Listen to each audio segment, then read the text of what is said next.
In the Middle Ages, winter did not fall evenly. It landed like a verdict. Before you recognized a single face, the street told you who could buy warmth and who had to wear the cold.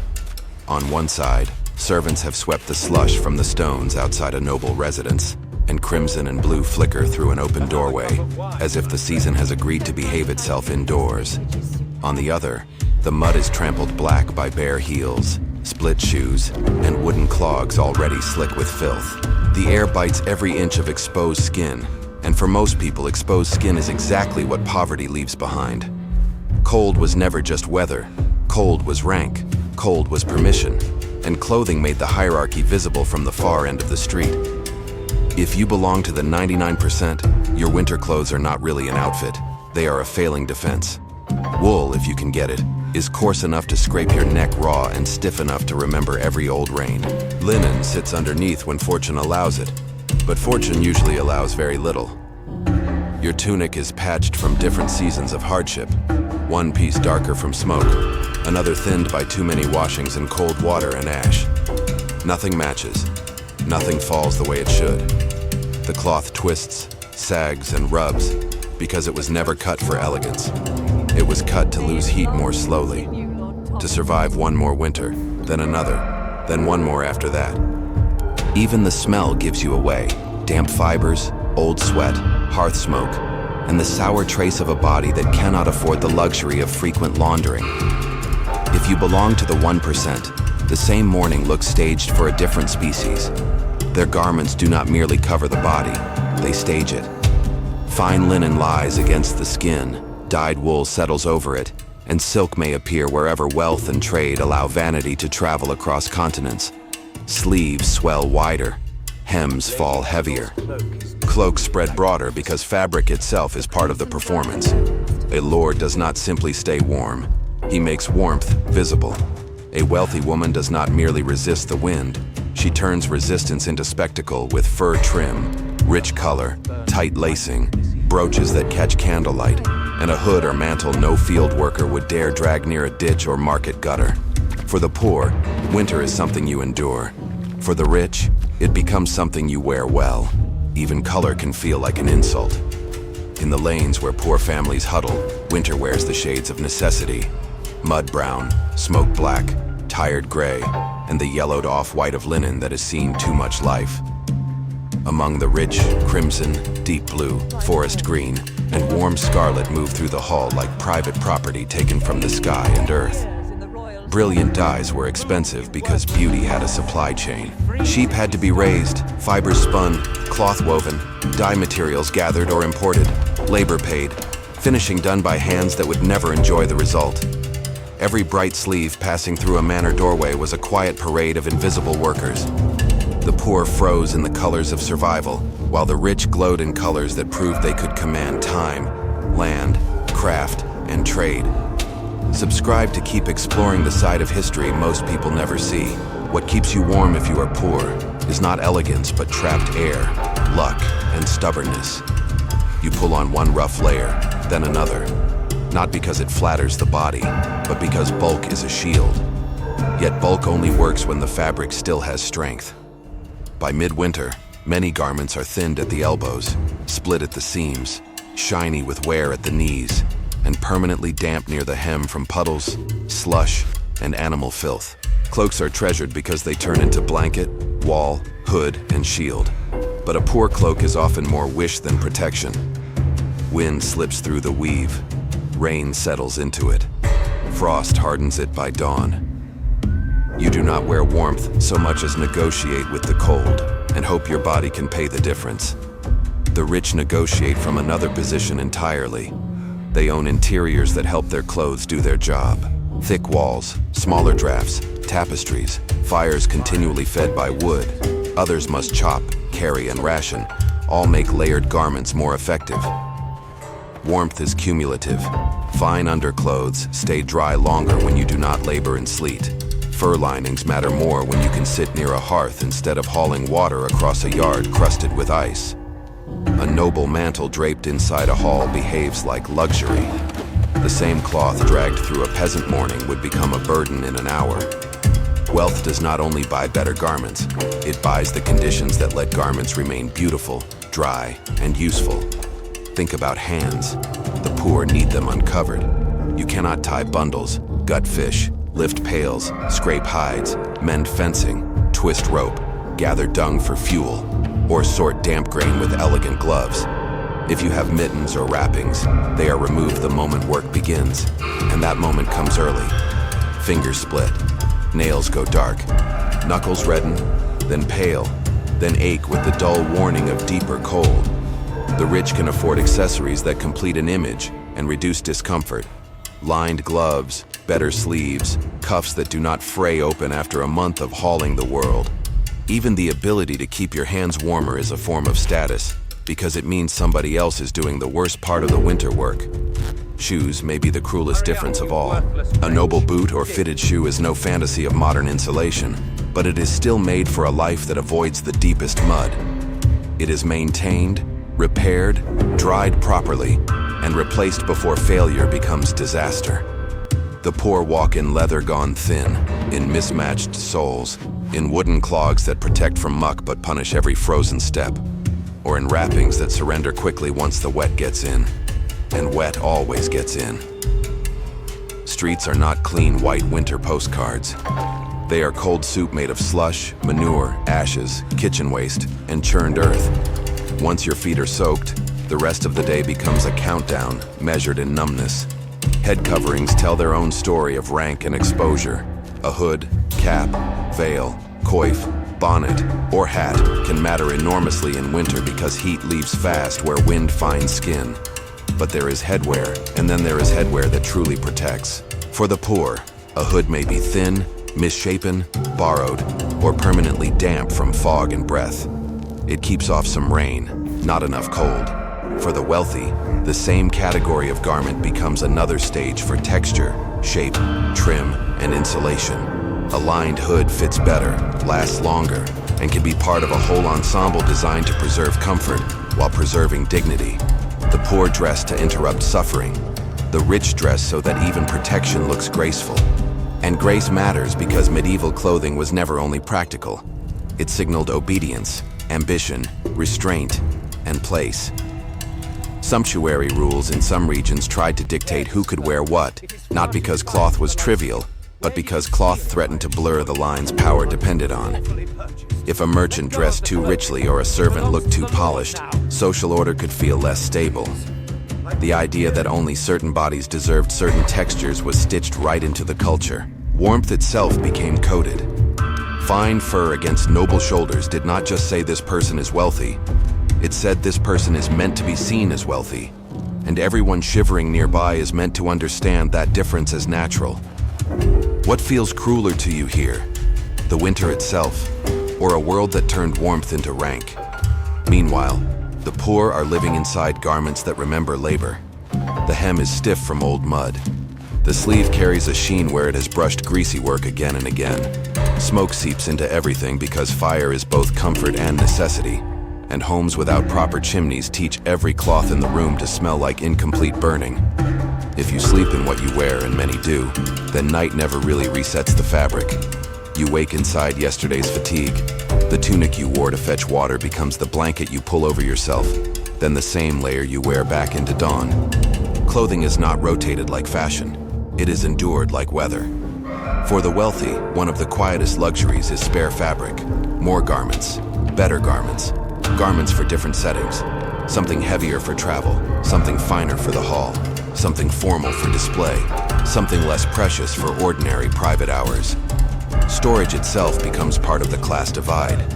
To own a chest with multiple folded layers inside is to own options. The poor own fewer choices and therefore wear clothing harder, dirtier, and longer. Every tier matters more because replacement is not a shopping problem. It is a household crisis. Repair is constant, and each repair makes the original shape less original, until the garment becomes a map of past emergencies, stitched together by tired hands. You can see the contrast most sharply at the threshold, where one world passes by the other and pretends not to notice. A servant opens a door and warm air spills out. carrying roasted meat, beeswax, rushes, wet dog, perfume, and expensive cloth drying safely by the fire. Outside stand laborers with ears burning from the cold, shoulders hunched inside rain-heavy cloaks, watching a flash of fur trim disappear into candlelight. The rich are not inhabiting another planet, but from the road it can feel close. Their clothes move cleanly because their day is organized to protect them. Yours snags on wood, darkens in slush, and collects the city on its hem before morning is half over. Women of the lower classes carry a double burden in winter, because modesty, labor, and cold do not cooperate. Skirts drag through filth. Aprons catch damp. Layers meant to preserve decency can become heavy with work and weather. A poor woman bends to stir, scrub, lift, carry, mend, and manage children with clothing that was never designed to stay dry through 12 relentless tasks. Wealthy women also layer heavily, but the meaning changes. More cloth can mean prestige rather than nuisance when others clean the floor, carry the fuel, and close the shutters. The same additional fabric that enriches a noble silhouette can become misery when every extra inch soaks up mud around a yard, a buyer, or a market stall. Children wear the truth even more brutally than adults because growth outruns household resources. Sleeves end too high. Ankles show. A good garment is cut down from an older sibling, reshaped from an adult piece, or padded with hope and poor stitching. Winter punishes every inch the cloth fails to reach. And children still must fetch, run, watch animals, carry kindling, or simply exist in homes where warmth is rationed like mercy. Noble children, by contrast, are often miniature performances of family standing, dressed not only for comfort but for display and education in rank. Their clothes teach them who they are before they can fully understand the lesson. The poor learn the same lesson from the cold. Fur deserves its reputation, but not in the fairy tale way. Fur is not just softness. It is insulation, prestige, and announcement. It says the body inside matters enough to wrap in another animal's winter. The type of fur matters, the quantity matters, and where it appears matters. A trim along the edge of a garment can turn necessity into status. A full lining can turn a harsh season into something survivable with ease. The poor may use sheepskin, hide, or rough pelts when luck, region, and means allow, but the elite transform fur into language. It frames faces, edges sleeves, and spills over collars in a way that makes comfort look hereditary. None of this means rich people floated untouched through medieval winters. Stone halls could be bitter. Drafts could still cut through privilege. Travel could be miserable. Even high-status clothing had practical limits against severe weather. But comparison is the whole point. Discomfort among the wealthy was inconvenience. Discomfort among the poor was attrition. One class suffered an unpleasant season. The other risked illness, lost work, sleepless nights, and the slow draining of strength that makes every future problem harder to survive. Better cloth did not abolish winter, but it dramatically changed who paid the heaviest price for it. Look closely at tailoring and you find another hidden advantage. Clothes that fit waste less heat. Garments cut with skill move better, drape better, and leave fewer accidental openings where wind can sneak in. The wealthy had greater access to skilled makers, finer finishing, and materials that behaved predictably when cut and sewn. Poor households made do with local skill, hand-me-down shapes, and repairs that prioritized function over line. A crooked seam is not a tragedy until it twists a heavy garment against your body all day. A loose neckline is not an aesthetic issue when dawn air pours through it. The poor are not only colder because they own less, they are colder because imperfection itself leaks. Laundry, a word that sounds harmless, becomes another class story once winter arrives. Washing clothes in cold weather is laborious, miserable, and risky because drying takes time, smoke, space, and fuel. The poor cannot simply refresh garments whenever they wish. To wash something essential may mean spending precious time, precious fire, and precious exposure. So dirt remains, smells settle, oils build, fabric grows heavier with life. The wealthy also faced practical limits, but with more linen, more servants, more indoor space, and more access to heat, cleanliness becomes more manageable. Not easy, but manageable. Freshness, like warmth, turns out to be easier when someone else shoulders the burden. When people imagine the Middle Ages, they often picture pageantry first. Velvet-looking robes, embroidered sleeves, shining belts, dramatic hoods, ladies in layered elegance, lords wrapped in dark authority. The image survives because the wealthy left the strongest visual record. Manuscripts illuminated their world. Tombs memorialized their silhouettes. Chroniclers noticed their ceremonies. The poor, who made up nearly everyone, left fewer flattering pictures because exhaustion does not commission art. But history in the street looked less like a pageant and more like a contest between the weather and exhausted fabric. The famous medieval look belonged to a minority. The common medieval feeling was dampness creeping inward before sunrise. If this side of history hits harder than fiction, leave a like. That is why clothing becomes such a powerful window into inequality. Food can be hidden behind doors, heating can be guessed at. But garments move through public space. They tell the truth in broad daylight. You can see who can afford excess cloth, who has color to spare, who can keep hems out of filth, who wears status on the shoulder, who has dry layers beneath the outer layer, who owns clothes that announce leisure, who owns only what labor allows. In a world obsessed with order, appearance served as both warning and reassurance. The poor saw what they were not. The rich saw proof that the distance held. Even religious ideals of humility did not erase this contrast. Sermons could praise modesty. Moralists could complain about vanity. Yet churches themselves shimmered with textile wealth on feast days. And elites still used dress to signal authority, legitimacy, and favor. Fine cloth could be defended as honor, office, decorum, or gratitude to God, while the poor kept freezing in garments one bad season away from failure. Medieval society was skilled at giving moral language to material comfort. That may be one of the most familiar things about it. Luxury rarely presents itself as luxury.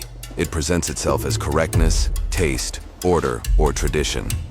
Imagine the actual sensation of standing outside a church after Mass in deep winter. The stones hold the cold like memory, breath clouds around dozens of faces. A noble cloak closes with a metal clasp over thick layers that keep the chest warm enough for conversation. Nearby, a laborer tugs a rough hood tighter, not because it works well, but because it is all there is. One person lingers to talk, their hands only briefly chilled. The other starts moving immediately because stillness is punishment. Clothing changes not just how you look, but how long you can remain human in public before pain begins to direct your choices. The marketplace sharpens every contrast. Merchants display cloth few buyers can dream of touching for long. Better off townspeople inspect weave, color, and finish with practical ambition or hungry pride. The poor pass by measuring value in impossible terms. How many loaves in that sleeve? How much rent in that trim?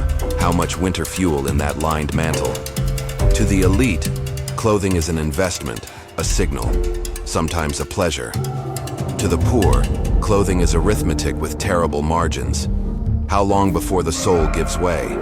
How many more mends before the cloth tears beside the stitch? Can a child inherit this next year? Can this cloak survive one more wet season? And then there is the body underneath, the body history too easily forgets. Persistent cold changes posture, mood, patience, and energy. It shrinks your world toward the next fire, the next dry corner, the next task completed fast enough to let you rub feeling back into your hands. Better clothing widens the world.